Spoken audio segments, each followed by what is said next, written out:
नमस्कार दोस्तों रिसेंटली अगर आप देखेंगे तो भारत और जापान को लेकर काफी चर्चा हो रही है। बताया जा रहा है कि जापान में जो बैंक्स हैं वो काफी इंटरेस्टेड हैं भारत में इन्वेस्टमेंट के लिए। यहाँ पर आप देख सकते हो, China out India in, the Japanese begin a quite but powerful pivot. यहाँ पर अगेन आप देख पाओगे जो फाइनेंस मिनिस्टर हैं, इनफैक्ट जो प्राइम मिनिस्टर हैं, वो चाहते हैं कि भारत और जापान के रिलेशन और ज्यादा बेटर हो, ये दुनिया के लिए और अच्छा होगा। तो इसको थोड़ा सा हम डिटेल में समझेंगे कि हो क्या रहा है। यहाँ पर पिछले 40 सालों से अगर आप देखोगे तो जापान बहुत सारा निवेश चाइना में किया करता था, लेकिन अब ये स्टोरी में बड़ा बदलाव आ रहा है और वही हम समझेंगे। चलिए शुरुआत करते हैं, लेकिन उससे पहले आप सबको बता दूं, आप में से जो भी लोग यूपीएससी की तैयारी कर रहे हैं, आप स्टडी आईक्यू के साथ जुड़ सकते हैं, जिसके अंदर प्रीलिम से लेकर इंटरव्यू तक पूरी तैयारी कराई जाती है। एक ऐसा बैच जिसमें यहां पर आपको मेंटरशिप, रिवीजन, टेस्ट सीरीज सब कुछ मिलेगा। अगर आपको कोई डाउट है, प्रॉब्लम है, बैच से रिलेटेड कोई जानकारी चाहिए, ये फोन नंबर दिया है 092400233293, इस पे कॉल करिए and use this code Ankit live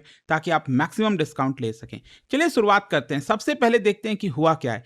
देखिए, पिछले 30 वर्षों से China was primary destination for Japanese investment. मतलब क्या होता था ना कि जो जापानीज मैन्युफैक्चरर हैं, पिछले 30 वर्षों से वो चाइना की तरफ जा रहे थे, और जब जापानीज मैन्युफैक्चरर चाइना की तरफ जा रहे थे तो जापानीज बैंक्स भी उन्हीं को फॉलो कर रहे थे, ताकि जो जापानीज मैन्युफैक्चरर हैं उनको पैसे दिया जा सके, उनको सप्लाई चेन, एक्सपोर्ट, ट्रेड, इन सब में मदद किया जा सके। लेकिन ये जो मॉडल है अब ये बदल रहा है। क्यों? क्योंकि चाइना में इकोनॉमिक ग्रोथ स्लो डाउन हो रहा है, लेबर और जो ऑपरेटिंग कॉस्ट है बढ़ रहा है, जियोपॉलिटिकल टेंशंस बढ़ रहा है, सप्लाई चेन का खतरा बन गया है, और इन्हीं सारी चीजों के बीच भारत एक मेजर मतलब आप कह सकते हैं डेस्टिनेशन बन रहा है, जिसमें जापान के बैंक्स भारत में निवेश करना चाहते हैं। अच्छा, यहां पर समझिए 1980 से 1990 तक बीच में क्या हुआ। जापान सबसे ज्यादा डोमिनेंट इकोनॉमिक पावर था पूरे एशिया में, अगर आप देखोगे।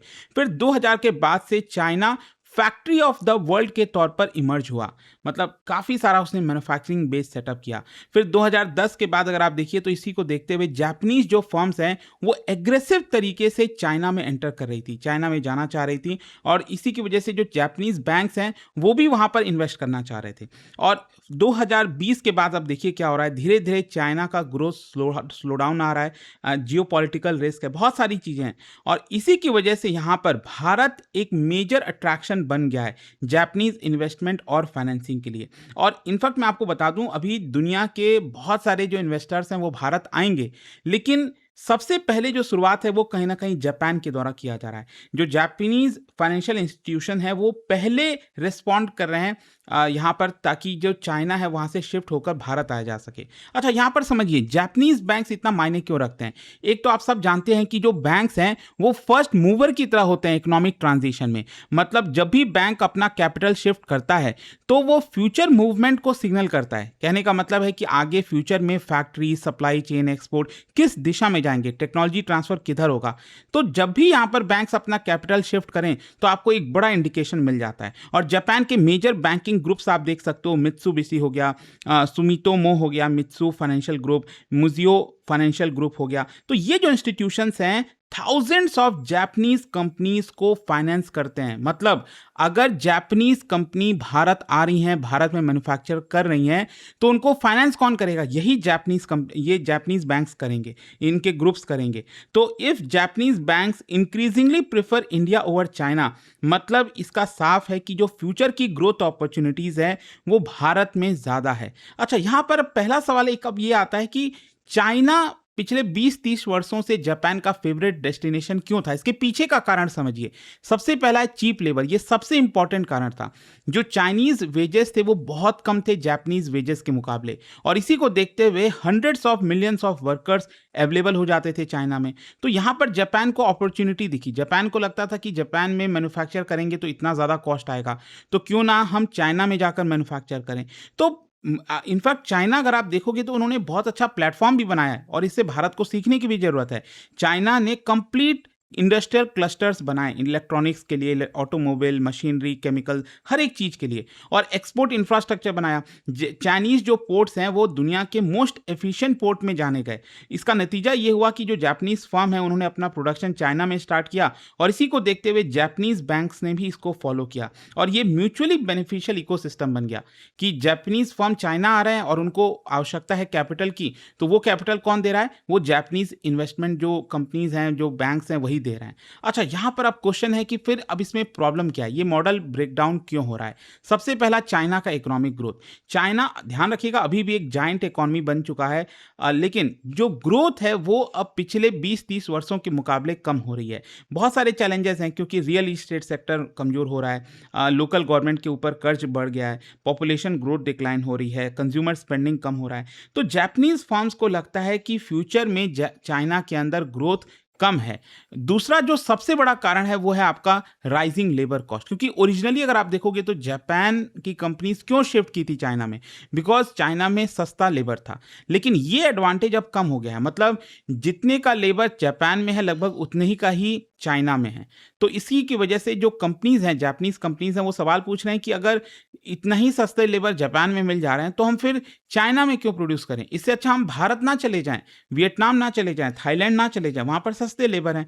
तो दैट इज वाई ये जो पूरा इन्वेस्टमेंट फ्लो है वो रीशेप हो रहा है। और जो तीसरा कारण है जियोपॉलिटिकल रिस्क। देखो क्या है ना, कोई भी कंपनी जियोपॉलिटिकल रिस्क में नहीं जाना चाहेगी, क्योंकि आप सब जानते हैं कि यहाँ पर यूएस और चाइना का राइवलरी चल रहा है। ताइवान का खतरा कभी भी बढ़ सकता है, कब अटैक हो जाए, क्या हो जाए, कुछ पता नहीं। एक्सपोर्ट के ऊपर कंट्रोल, इकोनॉमिक सैंक्शन लग सकते हैं, क्योंकि चाइना का मामला है। तो कोई भी जापानीज कंपनी वो रिस्क नहीं लेना चाहेगी। लेकिन हाँ, ध्यान रखिएगा, जब मैं आपसे कह रहा हूं कि जो जापानीज इन्वेस्टमेंट है वो भारत शिफ्ट हो रहा है, तो इसका मतलब ये नहीं है कि पूरी तरह से वो चाइना को छोड़ दे रहे हैं, क्योंकि वो भी पॉसिबल नहीं है। और इसी की वजह से ये जो स्ट्रैटेजी अपनाई जा रही है उसको चाइना +1 बोला जा रहा है। मतलब कुछ ऑपरेशंस चाइना के अंदर कंटिन्यू रखे, लेकिन एडिशनल कैपेसिटी को जो है किसी और देश में ले जाओ। और वो कोई और देश कौन सा है? ये +1 कंट्री की जब हम बात करते हैं तो इसमें भारत, वियतनाम, इंडोनेशिया, थाईलैंड, ये कंट्रीज हैं। मतलब ये स्ट्रैटेजी के तहत एक सिंगल कंट्री के ऊपर डिपेंड नहीं रहना है। जो जापानीज पिवट है, it is basically China +1 strategy. ऐसा नहीं कि चाइना एकदम खत्म हो गया और सिर्फ भारत ही भारत है, ऐसा नहीं है। अच्छा, यहां पर अब क्वेश्चन ये है कि इन सारी चीजों में भारत इतना बड़ा विनर कैसे इमर्ज हो रहा है? सबसे पहला भारत का एडवांटेज है डेमोग्राफिक डिविडेंड, क्योंकि चाइना में पॉपुलेशन ओल्ड होती जा रही है, भारत में अभी भी one of the world's youngest population है, ग्रोइंग वर्कफोर्स है, कंज्यूमर डिमांड एक्सपैंड हो रहा है। तो इसकी वजह से लॉन्ग टर्म ग्रोथ पोटेंशियल है। तो जहां पर भी लॉन्ग टर्म ग्रोथ होगा, जापानीज फर्म, इन्वेस्टमेंट, आपका बैंक्स, वो सब भारत आना चाहेंगे। और डेमोग्राफिक डिविडेंड का सिंपल अर्थ ही होता है कि जो वर्किंग एज पॉपुलेशन है वो आपका डिपेंडेंट से ज्यादा ग्रो कर रही है, और भारत अभी इस एडवांटेज में है। भारत के लिए भी प्रॉब्लम आएगी, लेकिन वो आगे चल के। फिर दूसरा भारत का एडवांटेज है इकोनॉमिक ग्रोथ। क्या है कि अभी भी हम फास्टेस्ट मेजर ग्रोइंग इकोनॉमीज में आते हैं, इनकम बढ़ रहा है, अर्बनाइजेशन बढ़ रहा है, कंजम्पशन ग्रोथ हो रहा है। तो ये मेजर अपॉर्चुनिटीज हैं जापानीज इन्वेस्टर्स के लिए। फिर हमारे यहाँ कंज्यूमर मार्केट अपने आप में इतना बड़ा है, जैसे मान लो अगर कोई जापानीज फर्म भारत आती है, वो मैन्युफैक्चर करती है, तो जरूरी नहीं है कि उसको सिर्फ एक्सपोर्ट ही करना पड़ेगा। मतलब भारत में ही इतनी डिमांड है, चाहे वो ऑटोमोबाइल, इलेक्ट्रॉनिक्स, बैंकिंग, इतनी ज्यादा डिमांड है कि वो पूरी खपत भारत में भी हो सकती है। फिर चौथा जो कारण है जिसकी वजह से भारत अट्रैक्ट हो रहा है, वो that is manufacturing push. Bharat सरकार ने भी कई इन्वेस्टमेंट, कई तरह के स्कीम्स लॉन्च किए हैं। Make in India, domestic production को बढ़ावा दिया जा रहा है। PLI स्कीम, जहां पर इंसेंटिव दिया जाता है एक एक प्रोडक्शन के लिए। इंफ्रास्ट्रक्चर एक्सपैंड हो रहा है, सरकार अपना कैपिटल जो एक्सपेंडिचर है वो बढ़ा रही है ज्यादा, ताकि कॉम्पिटिटिवनेस इंप्रूव हो सके। तो जापानीज इन्वेस्टर्स को ये रिफॉर्म्स पॉजिटिव लग रहे हैं। फिर नेक्स्ट क्वेश्चन ये है कि why south east Asia is benefiting. ध्यान रखिएगा, यहां पर सिर्फ भारत को बेनिफिट नहीं मिल रहा है, वियतनाम, इंडोनेशिया, थाईलैंड, मलेशिया, इन सब देश को भी बेनिफिट मिल रहा है। मतलब इन देशों के अंदर भी लेबर कॉस्ट कम है, मैन्युफैक्चरिंग कैपेबिलिटीज है, ट्रेड कनेक्टिविटी है। तो यहां पर एक चीज क्लियर होना चाहिए कि जापान की जो स्ट्रैटेजी है वो ये नहीं है कि चाइना से शिफ्ट करके सब इंडिया ले आओ, चाइना से कुछ शिफ्ट करके अलग अलग एशियन कंट्रीज में ले आओ। ये भी चीज ध्यान रखने वाली है। अच्छा, अब क्वेश्चन आप सभी के मन में आएगा, भाई बातें तो बड़ी बड़ी हो गई, लेकिन क्या कोई रियल शिफ्ट हो रहा है? बिल्कुल हो रहा है। मैं आपको बता दूं, जो यहां पर ट्रेंड सामने आ रहा है उसके आधार पर जापानीज रीजनल बैंक्स, उन्होंने अपने ब्रांचेस चाइना में कम कर दिए हैं।